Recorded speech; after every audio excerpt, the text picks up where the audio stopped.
Bonjour à toutes et bonjour à tous. Donc comme promis, on est arrivé à Metz. Là on est devant les bâtiments de la gare de Metz.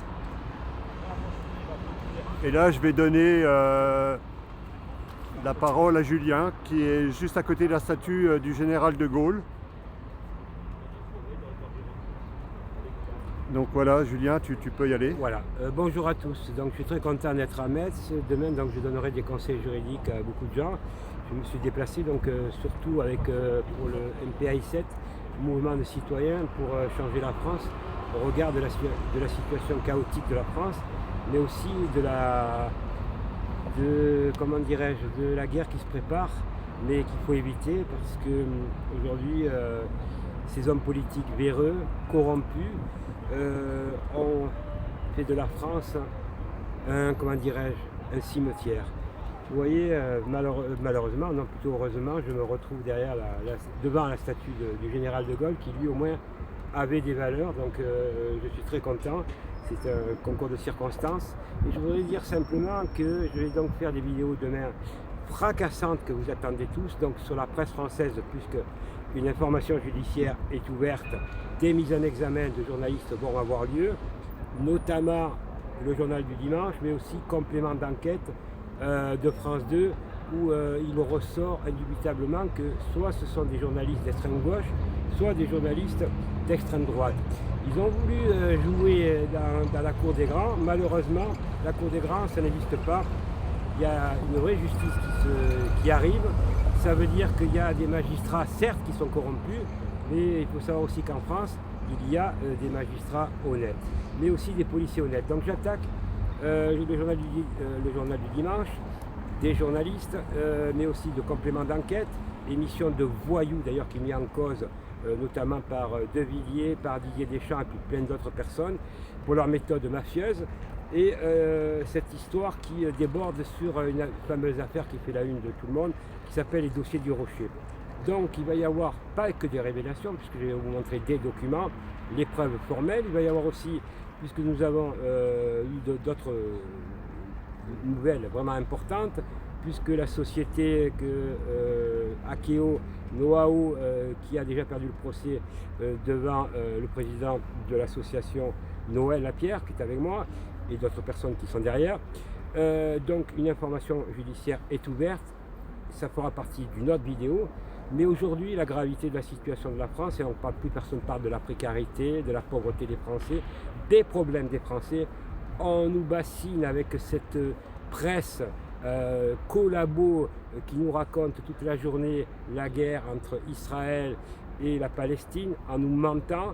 Donc je ferai une vidéo fracassante parce que vous allez savoir la vérité, parce que j'invite les gens à savoir ce que c'est qu'un crime contre l'humanité, puisque je suis spécialiste en droit international, mais aussi droit animalier, parce que vous m'avez beaucoup interpellé là-dessus.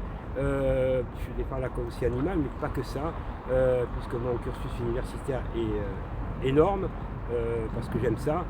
Alors je voudrais dire simplement à la presse française, à Pascal Praud, son CNews, émission qui est devenue, qu'au départ était bien, et qui est devenue du Front National, c'est-à-dire c'est la succursale de l'extrême droite française, et puis France 2, qui est la succursale de l'extrême gauche. Donc on n'en veut pas de ça, les Français n'en veulent pas. Les Français, ils veulent vivre en paix, c'est ce que vous voulez, mesdames et messieurs, c'est de vivre dans une France digne de ce nom, dans une France qu'on aime. Et le général de Gaulle, vous voyez, qui est derrière moi, c'était une France qui se respectait. C'était un président de la République, il a fait des erreurs certainement, mais lui, il aimait la France. Aujourd'hui, nous avons un Macron, un gouvernement de voyous, une république de francs-maçons. J'ai la liste des 160 000 francs-maçons, mais j'ai même mieux, mesdames et messieurs, j'ai la comptabilité.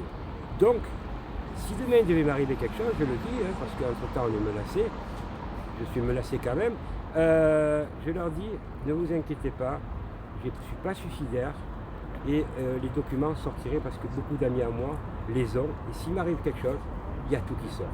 Voilà. Et dans cette fameuse affaire des journalistes, il y a aussi la BL2C, c'est la brigade criminalité Internet, voilà, donc qui est mis en cause. Cybercriminalité. Oui, cybercriminalité, pardon. qui est donc mis en cause dans mes plaintes. Donc il va y avoir des mises en examen de policiers véreux, parce qu'il y en a des véreux, mais là il y en a vraiment beaucoup, qui ont donné des informations me concernant à la presse française illégalement. Donc il y a plainte pour violation du secret professionnel, association de malfaiteurs et contre. Donc demain, je vous confirme, vous aurez tous les documents et les plaintes, donc des informations judiciaires sont ouvertes. Et donc vous voyez bien qu'on peut arriver à gagner la partie. Mais pour gagner la partie, mesdames et messieurs, il faut vraiment que vous compreniez, je pense que vous avez tous compris qu'aujourd'hui, ils veulent nous imposer l'extrême droite et l'extrême gauche, alors que les Français, à 54% qui n'ont pas voté, ne sont ni de l'extrême droite, ni de l'extrême gauche. Nous, ce qu'on veut, c'est une France digne de ce nom, une France qu'on aime, et de voir les Françaises et les Français qui ne soient pas dans la précarité, qui ne soient pas dans la rue, et qu'on parle de leurs problèmes. Aujourd'hui, nous entendons toujours sur la presse, toujours on parle des sujets des autres pays, mais on ne parle pas de vos problèmes. C'est vos problèmes qui nous intéressent. C'est pour ça que ce mouvement, c'est un mouvement politique, je le dis, parce que c'est une association politique, parce que c'est légal, donc c'est comme ça qu'on peut se battre, c'est dans la légalité. Après, quand j'entends certains qui nous font des vidéos, qui montent des associations ou des collectifs, ça ne sert à rien. C'est bidon, ils n'ont aucun pouvoir. Alors je m'adresse à tous les internautes, ceux qui donnent des leçons de morale, qui tous les jours nous racontent des blagues. Vous êtes plus crédibles, vous n'êtes pas dans la rue, parce que vous n'avez rien à apporter. Nous, on a des résultats sur le terrain, parce qu'on va sur le terrain, mais des résultats juridiques. C'est ça qui est important. Ça prouve encore qu'il y a des magistrats dignes de ce nom, qu'il y a aussi des journalistes dignes de ce nom, et des policiers aussi. Mais malheureusement, aujourd'hui, la République française, c'est la République des corrompus, des diaboliques, des sataniques, ce qu'on appelle la franc-maçonnerie, qui essaye de noyer le poisson en vous parlant des problèmes des autres, mais pas des problèmes des Françaises et des Français. Donc c'est un grand ménage qu'il faut faire, parce que nous sommes vraiment, mesdames et messieurs, au bord d'une guerre civile, une guerre mondiale. Je voudrais rappeler quand même à M. Macron qu'il a voulu faire la guerre à M. Poutine. M. Poutine est en train d'écraser l'Ukraine. Et il a dit, concernant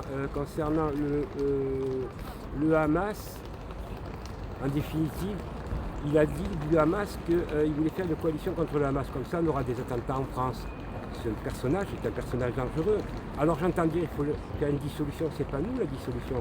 C'est nous qui décidons. C'est le peuple français qui décide. C'est vous, mesdames et messieurs. C'est pas les hommes politiques. Ils ne demandent pas sa dissolution. Pourquoi? Parce que sinon, ils demandent la dissolution de l'Assemblée. Ils ne veulent pas lâcher leur poste. Extrême droite, extrême gauche, le Ciotti. Vous savez, M. Ciotti, c'est celui-là qui a volé à la CAF pour sa mère 700 000 €. Vous voyez? Et qui vous donne des leçons de morale, ce personnage. Lui et les autres, ils sont combien de véreux, pardon. Et puis ils sont tous mis en examen, mais ils vont jamais en prison. Par contre, si vous, demain, vous traversez au feu vert, pardon, là, vous avez l'amende. Vous n'avez pas le masque, vous avez l'amende. Del Frécy, là, le fameux, là, le docteur Del Frécy, qui aujourd'hui fait son mea culpa pour les vaccins. Et c'est pas une honte. Lui, c'est un crime contre l'humanité, parce que je vous rappelle qu'il y a des Français, des dizaines de milliers de Français, qui n'ont pas eu de salaire, qui n'ont pas bouffé, et qui n'avaient pas de sécurité sociale. Ça s'appelle un crime contre l'humanité. Alors je vais rafraîchir la mémoire, parce que c'est un droit, les critères juridiques d'un crime contre l'humanité. Alors avant de donner des leçons de morale, aujourd'hui des Palestiniens sont en train de mourir, des Israéliens sont morts aussi, ne l'oublions pas, ils ont été achevés, et ça c'est pas acceptable.